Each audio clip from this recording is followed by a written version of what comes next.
So imagine this. You're in a team meeting and your colleague, Alex, he casually critiques your project plan in front of the entire group. You feel your pulse quicken, your jaw clench, and that familiar feeling bubbling up, frustration. Before you know it, you're either biting back with a sharp response, or you're sitting there silently, mentally rehearsing what you should have said. And later, you replay the conversation in your head over and over and over, and you think, why did I say that? Or why didn't I just speak up and defend myself? We've all been there. And if this sounds familiar, you're not alone. Most conflicts don't escalate because of the topic itself. They blow up because of how we respond in the heat of the moment. And it's so important in how we do that. And there's a lot of science on why do we react in the first place. When tensions rise, your brain kicks into fight or flight mode. It's a built-in survival mechanism that's been around since our ancestors were running from saber-toothed tigers.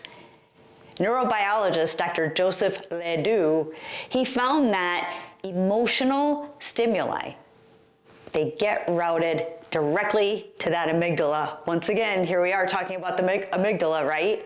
It's the part of your brain that's responsible for processing emotions before the rational part, that prefrontal cortex, even gets involved.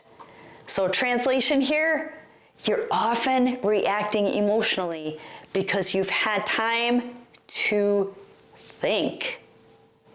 That is why you blurt out something you regret or you completely shut down when confronted. So in fact, 65% of workplace conflicts, they stem from poor communication or from misunderstandings. And according to the Harvard Business Review, unresolved workplace conflicts, they can cost companies $359 billion with a B annually in lost productivity and employee turnover. So what's the real mistake that sets all of this into motion? The number one mistake is trying to win the argument. When people enter a conflict, they often come in with one goal, and it's to win. But they're not focused on solving the problem. They're focused on being right. And with both parties coming together and they're digging in their heels, conflict becomes a battle where no one walks away satisfied. And the problem here is that Harvard researchers, they found that 90% of conflicts, they escalate because people feel unheard, unvalidated, or misunderstood. Plus, studies show that 68% of employees, they report that unresolved conflicts, they negatively impact their morale and productivity. So when your focus shifts from understanding to winning, the conversation turns into this tug of war, where each side is pulling harder and harder and harder without ever moving forward. I've seen that many times. Actually, I've seen that this week, where there's so many individuals that are on cross-functional teams, and they're thinking of their own group, their own responsibilities as far as what they bring to the table and how that's affecting them, instead of collaborating and coming together and saying, how do we make this our problem, not your problem? So why does winning feel so good in the first place? But it causes so much harm. Here's the thing, winning feels good because it releases dopamine, that brain's reward chemical. You get a short-term sense of satisfaction, but in the long run, winning at all costs, it often comes with huge collateral damage. So that collateral damage can look like damaged relationships, loss of trust, or increased resentment towards someone. So think about it. How often have you walked away from an argument where you truly won, but you felt disconnected and you felt distant from that other person afterward?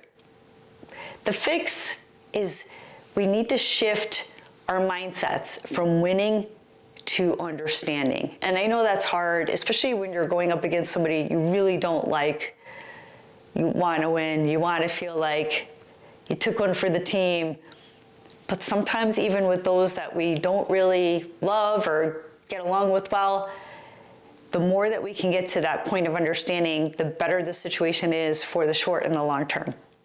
So here's where the magic happens. The best way to diffuse conflict isn't by out-talking someone or outsmarting the other person.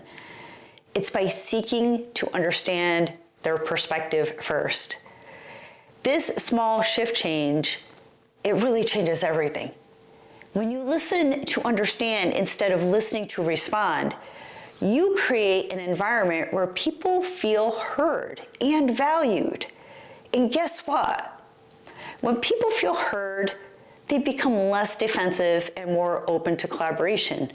I mean, think about it. Like when you feel like you're heard, don't you feel like you're getting somewhere versus the people in your lives that are kind of, maybe even they're looking at you, but they're looking at their phone and they're not really paying attention and you feel frustrated, right? So think about it that way. When you try to open your mind to make them feel heard, oftentimes that conflict starts to dissolve. So there's 3 strategies that can shift you from conflict to collaboration. So here's how you could do it. The first is to pause before you react. It's that power of the 5-second pause. When emotions flare, pause for 5 seconds before responding. This gives your rational brain a chance to catch up with your emotions. And if you practice this on a regular basis, whether you're in a conflict situation or you're just having a conversation with your friends, it'll start to become a habit. So why does this work? Studies show that even a brief pause, it can activate your prefrontal cortex. And this allows you to assess the situation and logically, instead of emotionally, come to terms of what you're going to say. So during those 5 seconds, silently repeat the phrase, "I'm here to understand, not react." Or even call yourself out like you're a third person. "Jen, I'm here, you're here to respond. You're here, or not respond. You're here to respond. You're here to understand. You're here not to react." So this reinforces a mindset of curiosity rather than defensiveness. A second tip is practice reflective listening. So if you want to instantly lower the tension in a conversation, reflect back to what you just heard. So if you try phrases like, "It sounds like you're frustrated because," or "I hear that you're concerned about," or "Help me understand what's most important to you right now." Then it opens up the conversation for them to speak and for them to share. And so why does this work? Well, research from the Gottman Institute shows that when people feel truly heard, their physiological stress levels, they decrease by 23%. So bringing down those stress levels, it helps a lot in just the way that you're responding and the way that you're thinking, and you're not hijacking yourself. So ask those curiosity-driven questions as well. When you feel tension rising, flip the dynamic by asking thoughtful questions that show you're genuinely interested in their perspective. This helps a ton because I think sometimes when we are in a conflict situation, other people perceive us as like we're trying to win the argument, it's our way or no way, and they put up their defensiveness. But if we act like we are truly interested in their perspective and what they have to say by saying things like, "What's your biggest concern about this situation?" Or "Can you walk me through how you see this playing out?" Or even something like, "What would a good resolution look like for you?" Then you're opening your mind to understanding them, and you might learn a ton from them. And maybe some of the things you don't like about them or that things that you stress out about them, maybe it's all assumptions that you've made as well. So when you keep an open mind, you're diffusing and bringing the situation or the heat of the situation down a bit. So questions that begin with what or how, they encourage that deeper reflection and they reduce that defensiveness. So maybe the 3-second rule can save relationships. If you're looking for a quick hack to improve your conflict resolution skills, try this. Pause for 3 seconds before responding in difficult conversations. According to research done from Dr. John Gottman, couples who use a brief pause before responding during conflicts, they improve their relationship satisfaction by 40%. So this technique, it works just as well in the professional environment as well as at home with your spouse.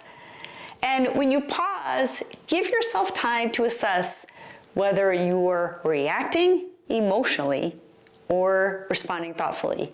And that's not a hard one to assess because you could feel it. You could feel it in your chest, right? So how do you flip the script in real life? Here's another practical way to apply these techniques immediately. A scenario could be maybe, a colleague disagrees with your idea in a meeting.